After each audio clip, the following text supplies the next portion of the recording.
The CBS Radio Mystery Theater presents...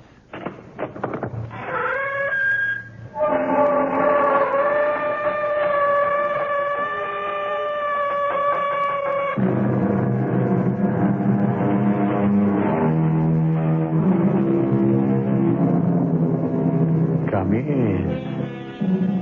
Welcome. I'm E.G. Marshall.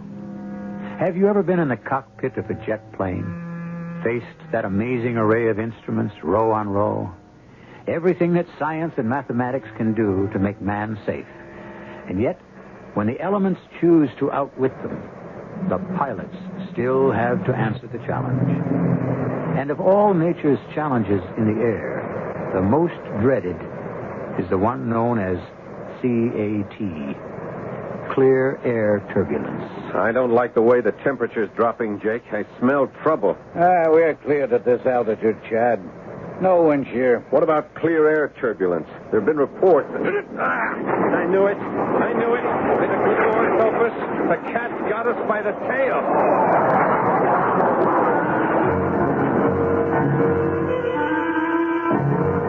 Our mystery drama, The Time Fold, was written especially for the Mystery Theater by Ian Martin and stars Paul Hecht.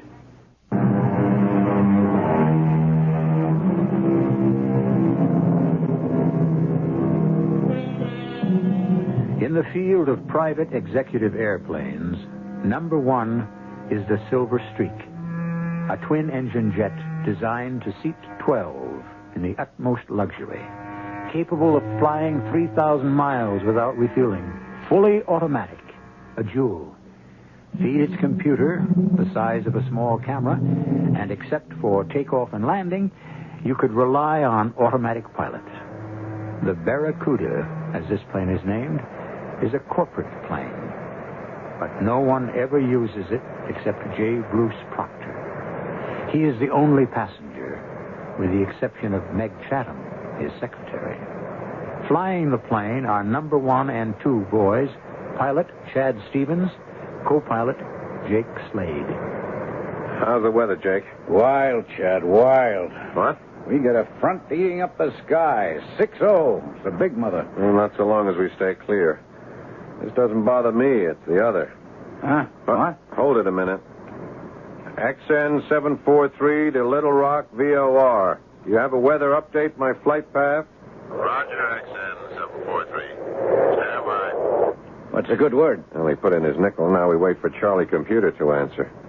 Is that possible? CAT canceled? What do you have to ask for? You can see what's up front. Well, it isn't always what's up front that counts. Like who's going through that? Oh, like you said, we bypass. Yeah, only which way? VOR, this is 2743. I read you. Cancel the CAT. Well, what about those pilot reports? No sweat. Light turbulence, 1900 hours central. Commercial 747 to 350, this side of Kansas City. Ditto corporate pilot flying jet over Shreveport at 280-2010 central. All other flights report no turbulence. Will you follow machine plan or file new flight plan? Notify. I'll get back to you, VOR. Chad, what's eating you? Anytime I hear anything about clear air turbulence, I get goosebumps. You ever ridden any out? Nope. Well, me neither. I'm not anxious to try. So why play Lone Ranger? You got a clean bill of health if you pick up the new MFP. Yeah, which will bring us into New York pretty near an hour late. I'll be later if you try to go around the front the other way. I guess. Okay, I'll swallow my hunches and follow the rest of the sheep. You better tell our boss, the great shepherd, that his little sheep are going to be late tonight. Yeah, look, why don't you tell Proctor? You handle him better than me. Not anymore, I don't. Not after the last few flights and the way he's handled Meg. Hey, hold up, lover boy. Anybody got an eye for that lady, it's got to be me. You're married up and all. Yeah, don't remind me. Uh-oh. Gone sour again? Still. You think Proctor's really making out with Meg? Proctor doesn't make out with anyone. He just issues a requisition. He owns us all, body and soul. Oh, he doesn't own me. Okay, free spirit, then what are you wasting your life up here in this old cockpit playing second fiddle to Mr. Proctor's uniformed air chauffeur. Well, you can't knock the pay, and I like to hang loose. There's too much red tape with the airlines. Well, you could call your life your own. If you don't like it, why don't you check out? Don't knock your elders. I'm too old to go into commercial flying. At 35? 37. It'd take too long to get seniority and haul down that captain's pay. I have a wife keeps me in debt, remember? All right, go back and tell the boss man we're going to be behind schedule. He'll blow his stack. Money can't buy everything. Yeah, just try to tell him that. You're the diplomat. Besides, I want some privacy. For what? I want to call the wife. Meg, build me another scotch. Yes, J.B. How about one for you? Oh, no, not while I'm working. I mean, as a secretary. 1 hour out of Houston, and we're still working on these merger papers. Oh, why bother with New York steel and casing? That's small potatoes. Because once I get that pokey little firm in my hip pocket, then International's got to come to me on its knees. And once I get them, I'm pretty near as big as I want to be. And how big is big? The most. Number one. I got a hind end don't fit too comfortable in anything short of the catbird seat. I guess we all ought to know that by now. Here's your drink. A little short on scotch and long on ice. Oh, I thought you might like to try something in moderation. Tell me, what are you going to do when you die, J.B.? What the devil are you talking about? I'm not planning to die. Oh, I don't mean right away, but that's one deal you can't buy yourself out of, as it must to all men. You know, I don't know what the Sam Hill's got into you lately, Meg, but I'll tell you one thing. I don't lay out all I do on you to get sniped at. If you think you can... Yes, Slade, what do you want? Excuse me, sir, but Skipper asked me to tell you we've got some weather we got to go around.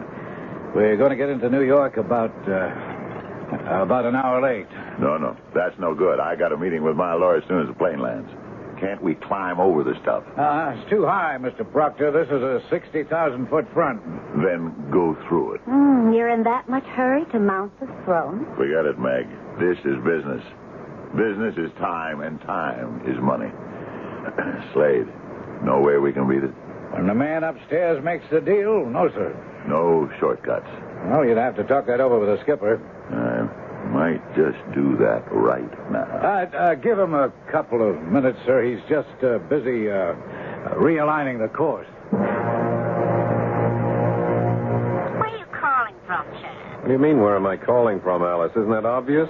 33,000 feet over Shreveport. And would you mind telling me where you were when I called before you left Houston? Minding my own business, I expect. Yeah, you were so tied up you couldn't answer the phone, huh? Maybe I wasn't home. Look, let's not play games. Just wanted to let you know we should be at LaGuardia around 11 and to ask you to please pick me up at the usual place. Oh, just like that. I expected you home for dinner. Did you? And why didn't you answer the phone when I tried to call you to tell you I wouldn't make it? I went down to the store for cigarettes or something. Or something, Alice, huh? You're not drinking again, hmm?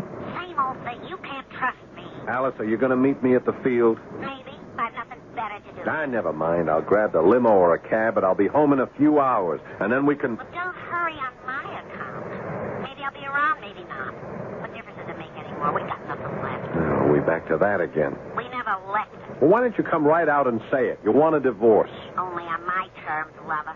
You can't expect me to sit back and let you take me 6 ways from nowhere. Why not? Didn't you me? Alice, come on. Just because we've lost whatever we once had, we don't have to fight dirty, do we? Not us. Then cut me loose.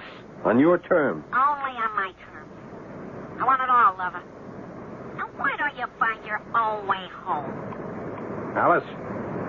Alice? It's kicking up. Whew. Look at that. Hey, Jake. Yes, Skipper. Hey, how's it going? I don't know. We were kicking around quite a bit on my way up for Now, that's just loose turbulence around the edge of the front. That doesn't matter. Yeah, so what does? I don't know. Get your phones on. Pull on Kansas City and get me a weather update. Roger. Look, what's got you so steamed? Hunch. The wrong vibes. Look at that outside temperature, how it's dropping. So what? Why should... No, forget it. Just get me that weather report. Roger. This is XN 743 to Flight Service Station. Request weather information on our new heading. We are at 330, bearing 320.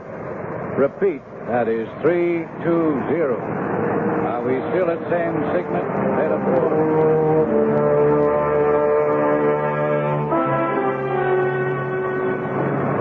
Hey, Meg, how'd you like to build me another scotch?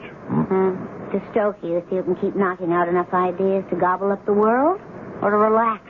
Oh, we sifted through all the papers. It's time for fun games. In that case, you got your scotch.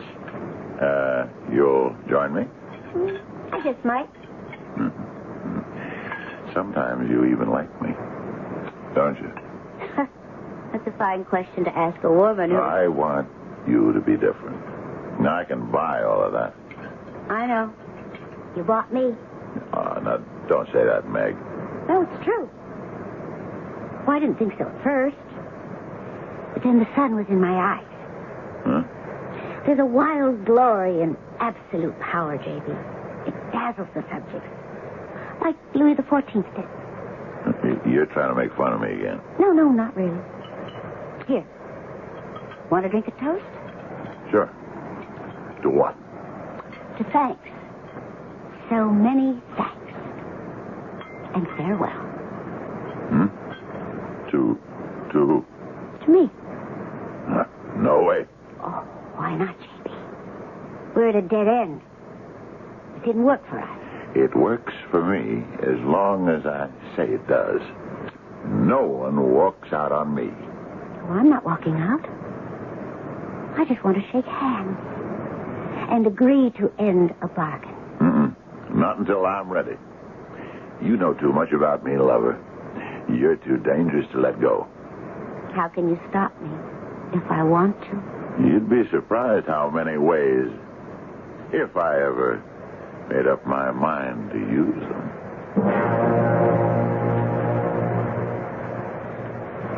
I don't believe it. Hey, what is this, Skipper? The temperature, it's dropped again. We've left the front behind. There's only light turbulence. I know, but something's out there. Hey, what are you doing? Cutting airspeed. What do you read? Mach 8, 245. But with all the hurry, what... Did you press the call button, Chad? Yeah, Meg, I want you to secure everything back in the cabin and the galley. Belt yourself in with the big boss. Oh, I just mixed a drink. Well, dump it. Get rid of the glasses and do as I say. But we just passed the front. The sky's as blue as the 4th of July. Let's not mess around, Meg. I'm preparing for severe air turbulence, and you'd better get back inside pronto. Yes, sir, Captain. Hey, come on, Chad. What's eating you? It's a hunch. You know where I got my schooling? Barnstorming, stunt flying, ever since I came out of Korea and went civilian. I love all these instruments. And for all they feed into my brain, I still fly by what's at the other end of my spine. And when that aches, when I feel my backside's in a bucket, I'll fly by that every time.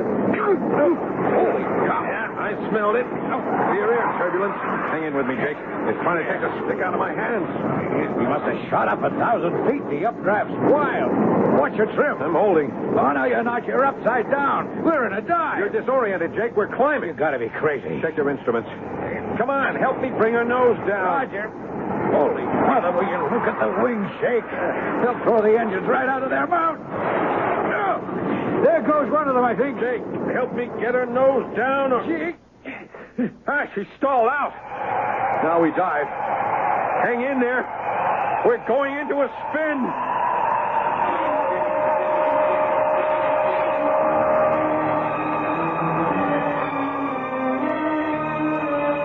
Four people in a modern aircraft, equipped with every safety device and instrument to protect lives, caught in the pilot's dread, the phenomenon known as clear air turbulence, or more simply,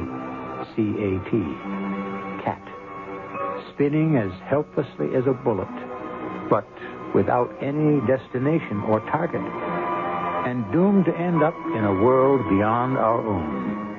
I shall return shortly with Act Two.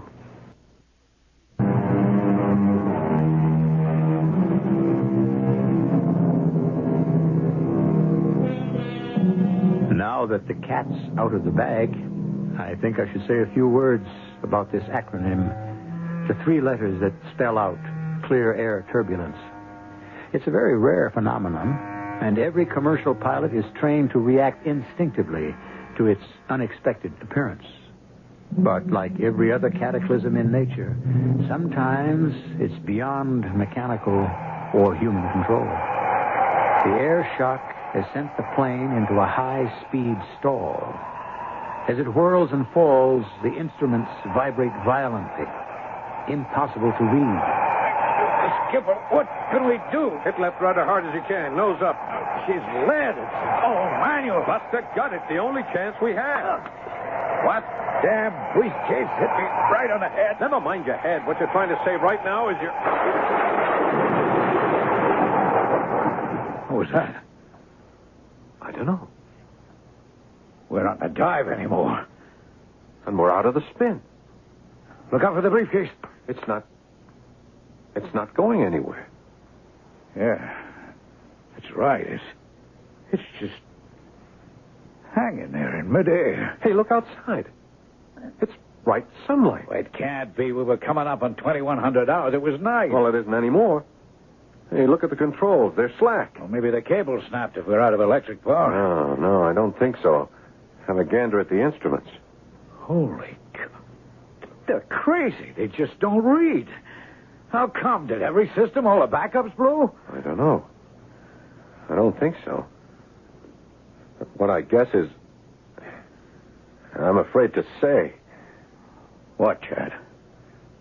We're in free flight. I don't know how. But somewhere we spun right through a hole out of the atmosphere and ended up in space. Are you nuts?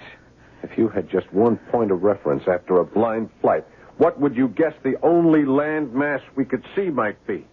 Where? About 10 o'clock, right off to the left. Well, we were only at 33,000. That couldn't be... The Earth? No. No way.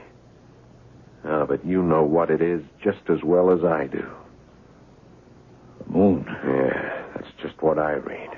Look at the configuration. But that's crazy, Chad. What are we, dreaming or dead or what? I think we're in free orbit around the moon. Come on, how? From 33,000 feet to nearly 90 million miles in 1 second, how? Maybe it wasn't CAT after all. Maybe we just fell through a hole in space, got folded up in the time warp. Whatever's happened, we got to get busy. First, there's too much pressure in this cabin. We got to release it before we just plain disintegrate. Okay, Ken. Why not take it easy, real slow. Roger. And not too much.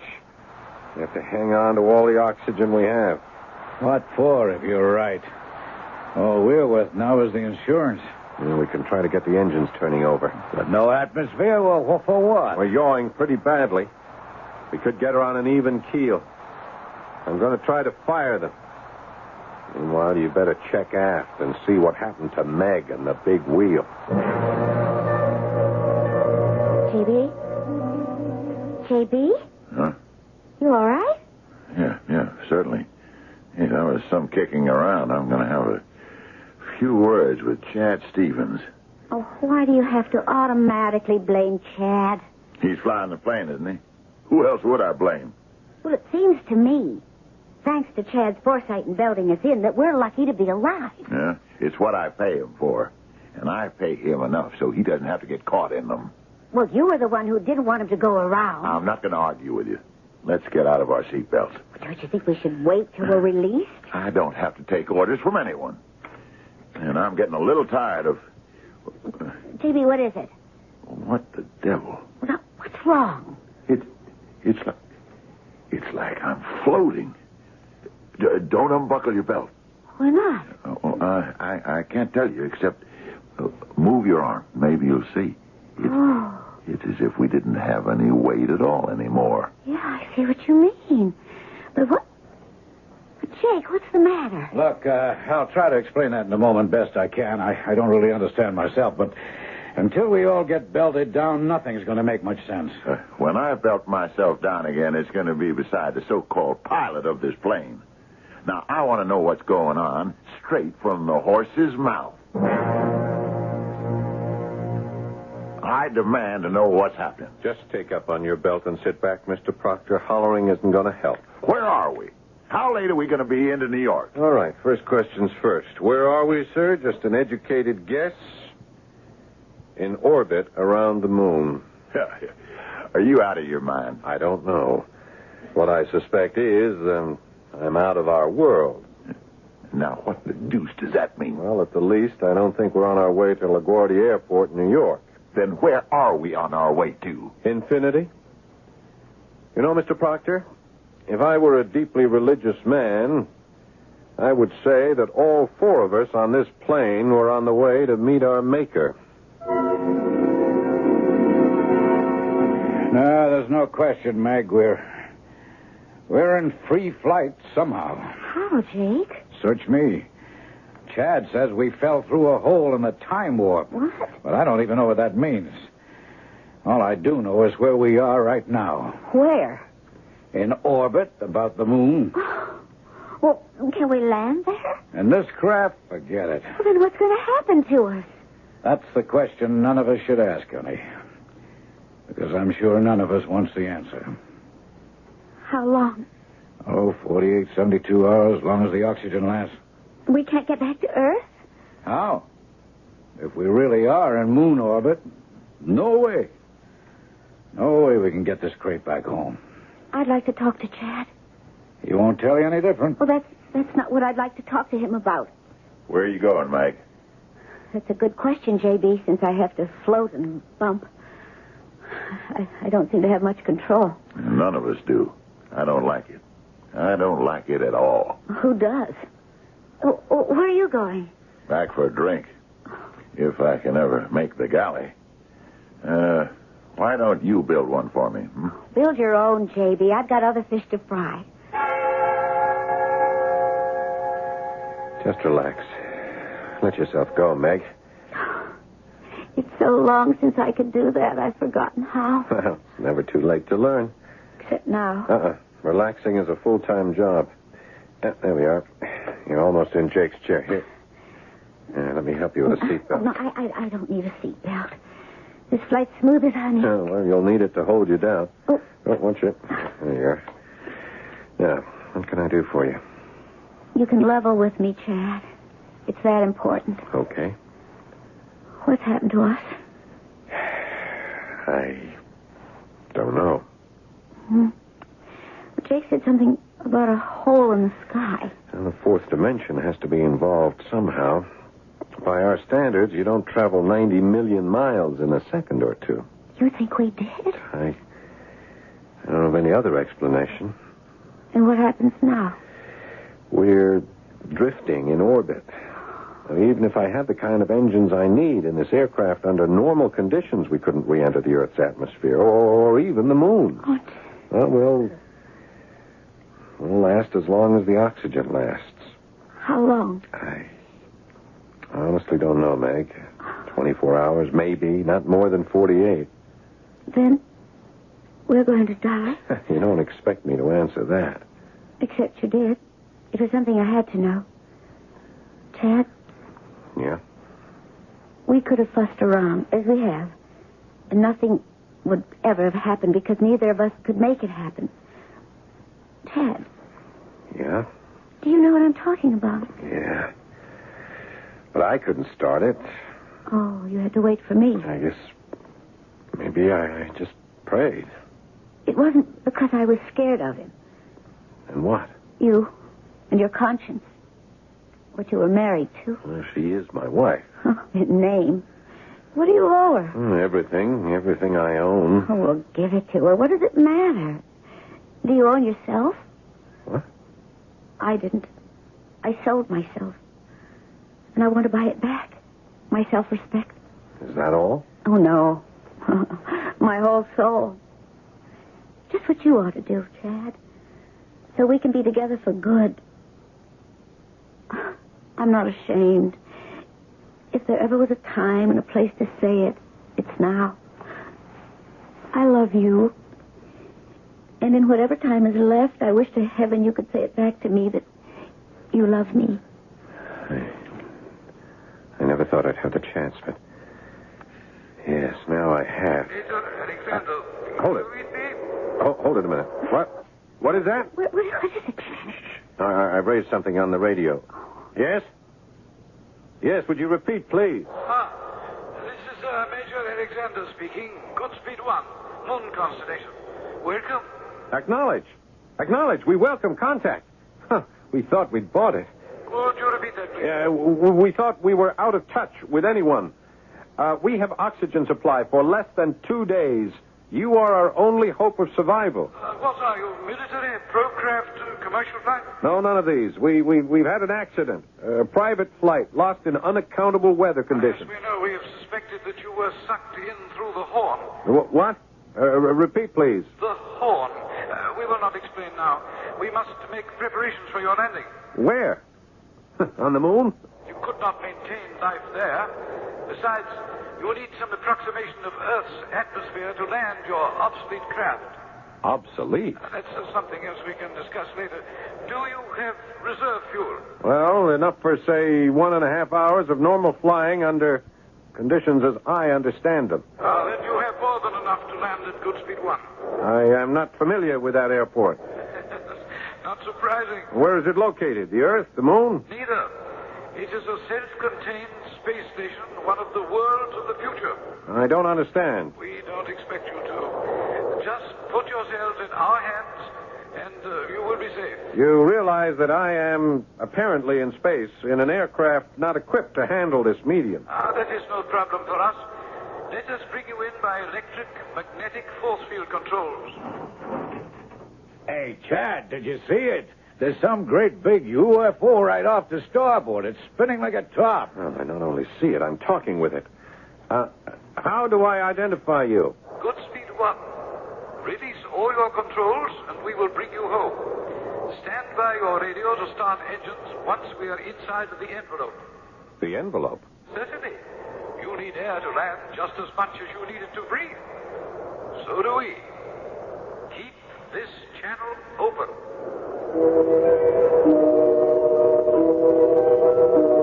Suspended in space, one of our most sophisticated airplanes hangs out of its element on the edge of death. 4 people inside it rely on the atmosphere to remain alive. Suddenly, a voice from space is more than disembodied. It extends a helping hand. Who of us would not choose it, but at the same time, fear the consequences? I shall return shortly with Act 3.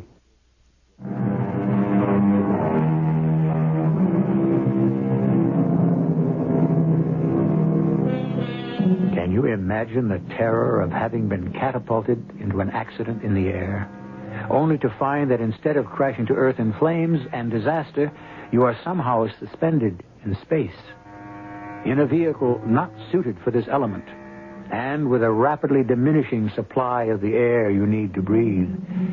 Small wonder that you would grasp at any hope of staying alive. Now you are inside the envelope, XN743.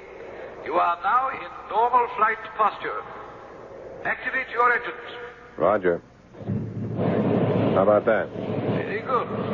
Now take your normal declination and follow the tower's instructions in. Where am I landing? As I told you before, station Goodspeed 1. And have no fears. We may be new to you in space, but believe me, we are very little different once you bring your spacecraft to our land. If you want it, you are coming home.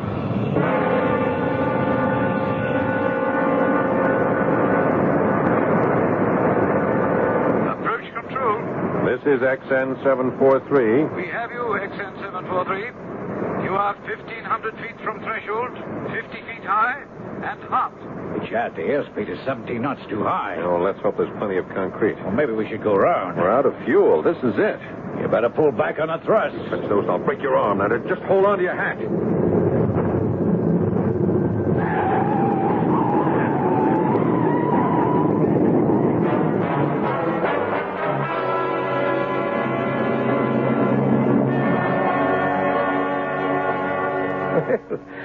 Welcome to Goodspeed 1.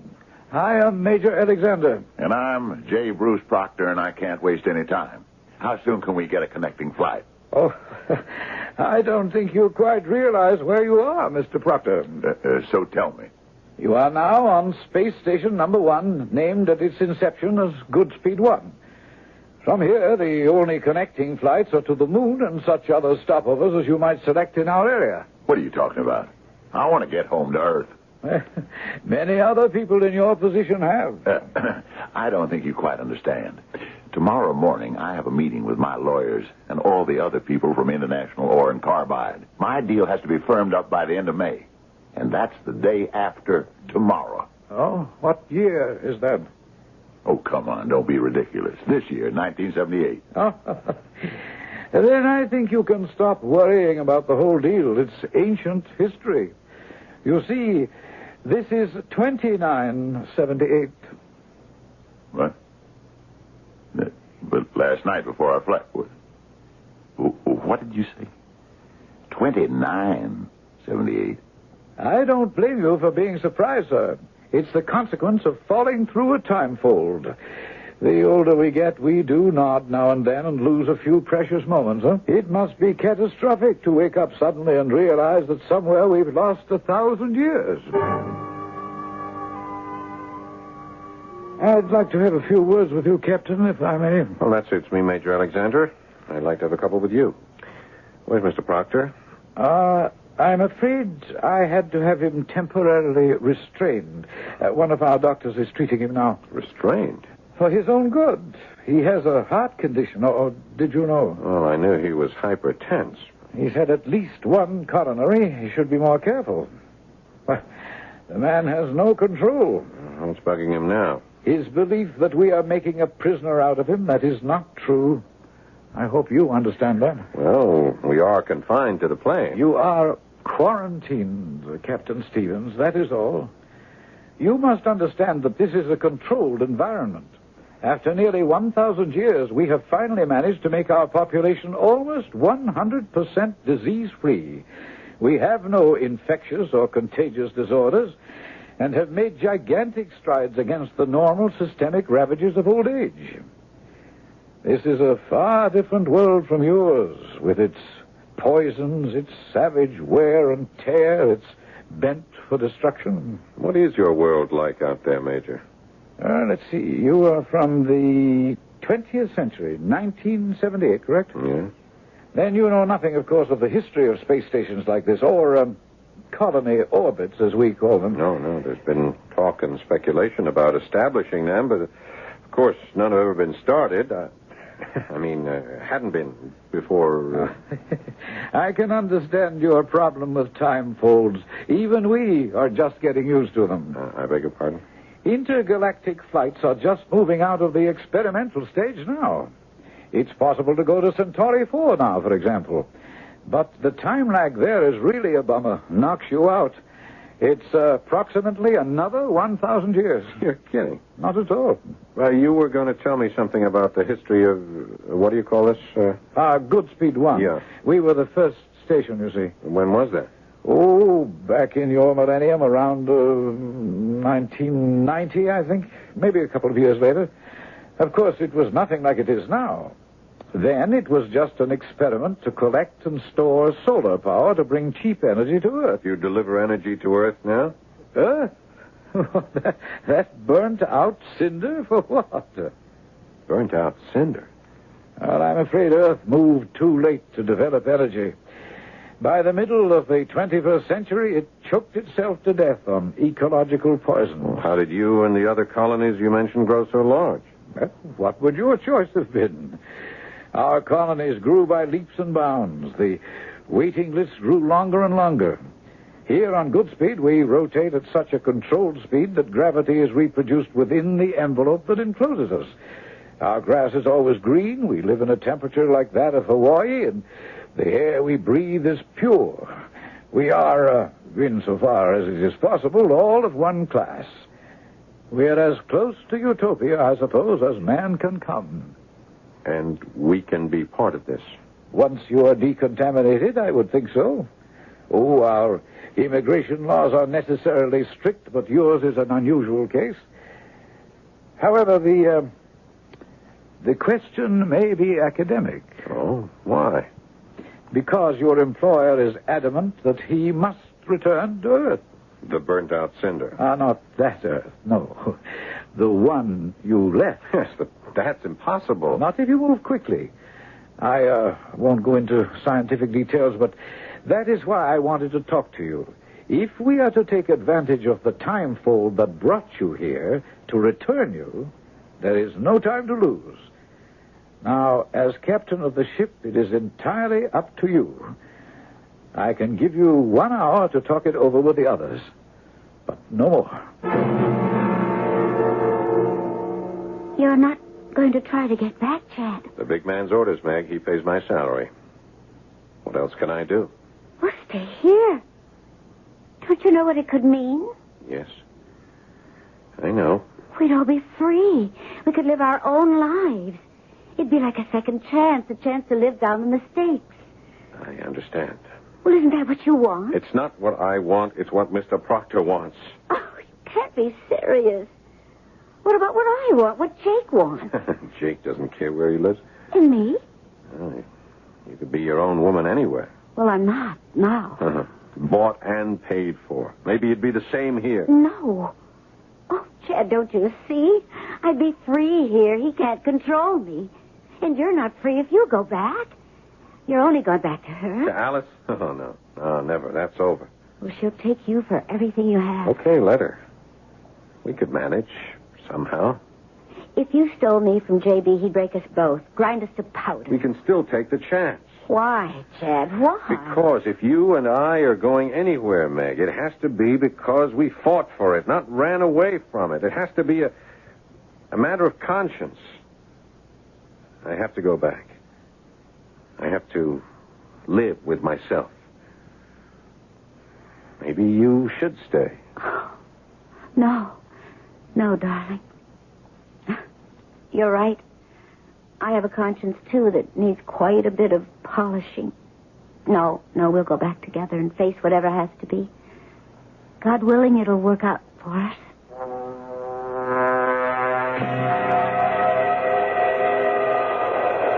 We are circling you now, Captain Stevens, and drawing you by magnetic field toward the time fold. Roger, I read you. Now, we cannot guarantee your safe re-entry back to the last century. So, if you, or any of you, wish to change your mind, this is it. What's he saying? What's he saying? He's giving us a last chance to back out, sir. Tell him absolutely not. We don't belong in this Jim Crack fantasy world. We belong in the real one. Well, that's your decision, J.B. The others are entitled to theirs. Meg? Are you going back, Chad? Yes, I am.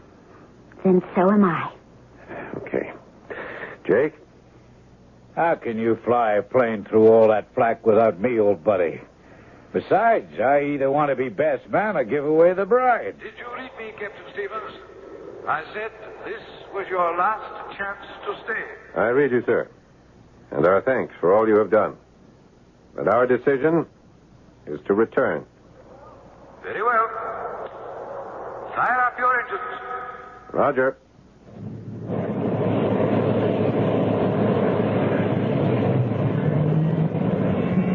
Engine start completed.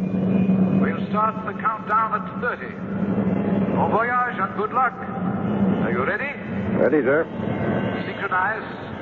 Coming up 30 on zip. Read 30. 29. 38. Get back and get belted in. J.B., Meg? Go ahead, Meg. I heard what your co-pilot buddy said, Stevens. I just want you to know, if we get back, I'll break you in two before I ever let you take Meg away from me.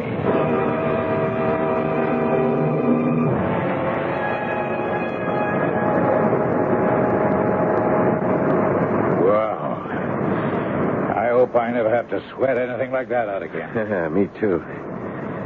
But we lived through it. Hey, Chad. Yeah? Did I go off on some sort of a crazy trip or... The Major? Good speed one? I don't know. Doesn't seem very real now, does it? Oh, hazy, man, hazy. Only, what about you and Meg? Oh, that? That's for real. How are you going to handle the heavyweight? I don't know. Take over. I'd better check back in the cabin. Okay, take your time. I feel 1,000 years younger and ready for anything. Chad, quick. What is it, Meg? JB, I think it was his heart. It was just too much. What? Is he dead? Well, right after we hit the turbulence, he just sort of hunched over. He made this terrible sound and slumped. The way we were being thrown around, I couldn't get to him. Oh, Chad. Yes, dear. I feel terrible. I wished him dead so often. No, Meg, he wished this on himself. I wonder. What do you mean? It's like a gift from God. For us. Yeah. Or the answer to a prayer. You know, you said, God willing, it'll work out for us. Meg, it seems like 1,000 years, but we finally found our way home.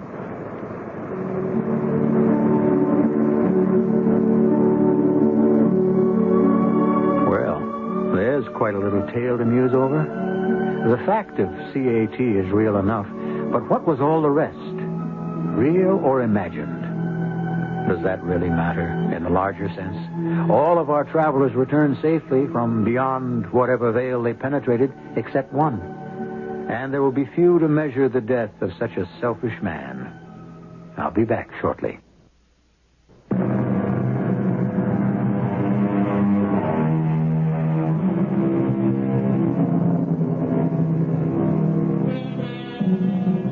By the time you hear this program, or shortly after, the first experimental space station should have been placed in orbit.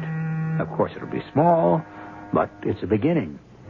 With the Earth's desperate need for new sources of energy, it doesn't stretch the imagination to think that within 1,000 years, colonies like Godspeed 1 will not only exist, but will proliferate. Unfortunately, neither you nor I will be there to check this statement. But wouldn't you consider it a good bet? Our cast included Paul Hecht, Ian Martin, Evie Juster, and Fred Gwynne. The entire production was under the direction of Himan Brown. This is E.G. Marshall inviting you to return to our Mystery Theater for another adventure in the macabre. Until next time, pleasant dreams.